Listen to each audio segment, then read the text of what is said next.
কিন্তু ইমানদার তো তাকেই বলা হয় যেখানে ইসলামের যে কাজ তাকে ডাকা হবে উপস্থিত হয়ে সেখানে সে হাজিরা দেবে। এই যে ফিলিস্তিনের মুসলমানেরা, ফিলিস্তিনের গাজায় হামলা হয়েছে, সামনে বাংলাদেশে এক ইতিহাস তৈরি হবে 12 তারিখে। মিজানুর রহমান আল আজহারি সাহেব সহ আমাদের দেশের সব বড় বড় যারা ওলামায়ে কেরাম আছেন তাদের নেতৃত্বে বিশাল এক আন্দোলন হবে।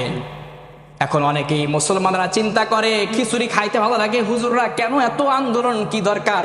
এটা দরকার নাই, কারণ বাংলাদেশ থেকে হুঙ্কার দিলে এটা কি গাজা পর্যন্ত পৌঁছাবে?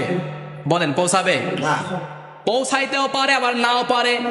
এখন কথা হলো ভাই, বাংলাদেশে আন্দোলন করে যদি আপনার সেই গাজা ফিলিস্তিন পর্যন্ত না পৌঁছায়, ধরেন পৌঁছাইলই না বা কোনো উপকার হলো না, কিন্তু কিয়ামতের ময়দানে মাহশারে যখন আল্লাহ আপনাকে প্রশ্ন করবে, এই তোর মুসলিম ভাইদেরকে রক্তাক্ত করা হয়েছিল, তোর ভূমিকা কি ছিল? তুই কি বলেছিলি? তোর স্থান থেকে তুই কতটুকু করেছিলি?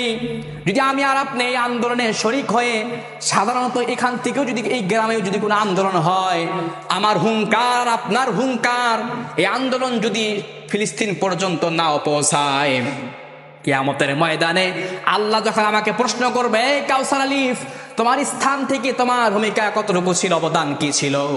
আমি বলবো, মালিক, আমার সাধ্য অনুযায়ী সাধারণ আন্দোলনে যোগ হয়ে আমি একবার তাদের পক্ষে সমর্থন করেছিলাম।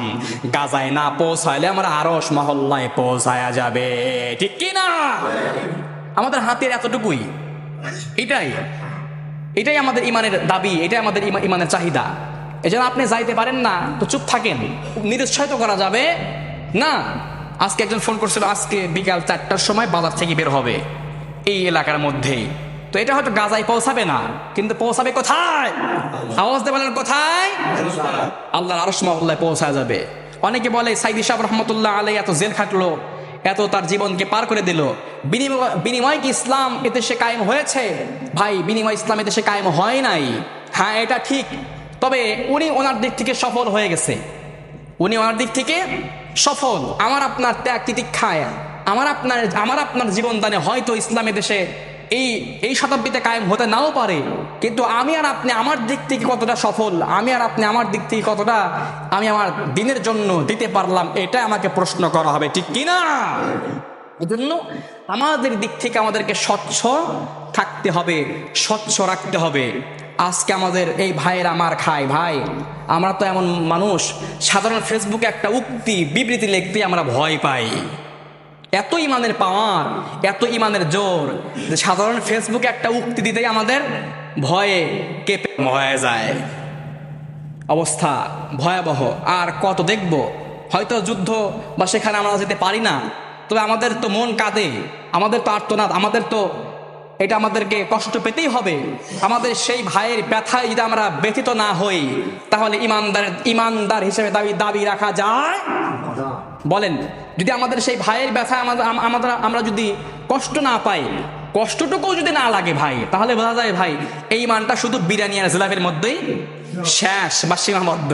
এখন আমি আর আপনি উপলব্ধি করতে পারবো যে কতটুকু আমি আর আমার আপনার অর্জন থেকে, আমি আপনার স্থান থেকে কতটুকু দিনের জন্য, দেশের জন্য, জাতির জন্য করলাম।